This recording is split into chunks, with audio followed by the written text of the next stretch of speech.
जतो को निये रक्षा हुआ और मिट्टेंगे हथियार बाकी मेनाआ ओना दो हुयुग कना विचार धारा बाबा साहेब आम्बेडकर विचार धारा तीन धरी अब जने जने बाबू पहुँचावा इन धरी ते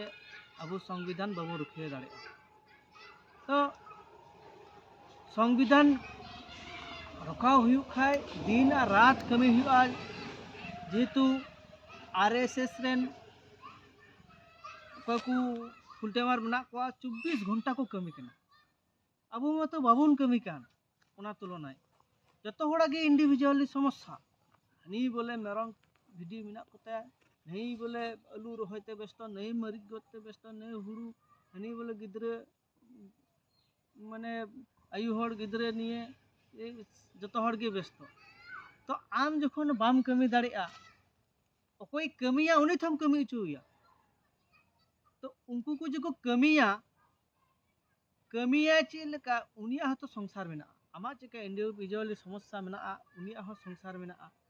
तो उनिया संसार मिनिमाम संसार चला बखरा तक तो किछु पैसा जरूर कना जार जनो राष्ट्रीय अधिवेशन काटा अब नय दाराय कान राष्ट्रीय अधिवेशन हा हुयुग लगी उनारे पूरा जोर काटते फंडिंग काते अब ऑल इंडिया रे तिना फुल टाइमर मेना पा नुकु को हो ओना पैसा को कलेक्शन काते अब गड़ाव का अंततपक्षे अब बाबुन समय बाबा साहब आम्बेडकर विचार धारा बाबुन एमा दाड़े को कना अंततपक्षे अकय को फुल टाइम एम लगी फुल टाइमर को उडुक कना लाइफ को एम करा उनको बखरा अब अवश्य फंडिंग काते जाते पैसा बन कुल और राष्ट्रीय अधिवेशन रे जबन गादल के गादल अब हबीपुर का मिनिमाम प्रत्येकटा ब्लॉक खज जाते बन चला दाड़े ना बन चेष्टायमा और संविधान अब जे संविधान जे निया भागिया तो एमन भावे को बर्तमान रे एमन हुई कना संविधान ना नितुम ते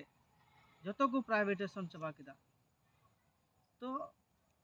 अब जतो बो बुझाव दाड़े कना को बाबा साहब आम्बेडकर विचार धारा मेना जतो हर बो बुझाव दाड़े कना जे संविधान ना नितुम ते जतो प्राइवेट चबा कना जतो अखरिन चबा कना किंतु चेद हो बन चिका दाड़े कना उन दिन खा बो मेनदा हाना प्राइवेट ना नवा प्राइवेट ना हाना प्राइवेट ना किंतु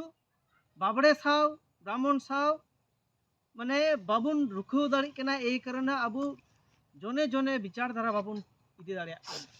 तो नवा अब जोर का नवा अब बुझोदा जेहेतु तायम दाराम अड़ी विपद दाराय कना जेन अब जने जने जाते नवा बुन विचार धारा बुन छुटो दाड़ी और तीन द्रुत बुन छुड़ावा अब विचार धारा उनगी अब संविधान बो रुखिया दाड़ेआ और उनगी संविधान अब समाज तलारे आरहो आगामी दिन रे पुनराय आरहो मठे अनेक संविधान जखन कार्यकरी हुईलना मठे 1 बछर गे 2 बछर गे संविधान फुलफिल भावे पूर्णांग भावे भारतवर्ष रे चलाव लेना इने पर 2 बछर पर दो टोटाल गे आर बांग चलाव प्रत्येकटा गे बाबड़िया कबल रे जखन पड़ावना प्रत्येक गे ओना माने खरी संविधान नितुम ते संपूर्ण भावताबाजी उन दिन खय बाबड़े को राज अगु केदा तो अब बन आसोआ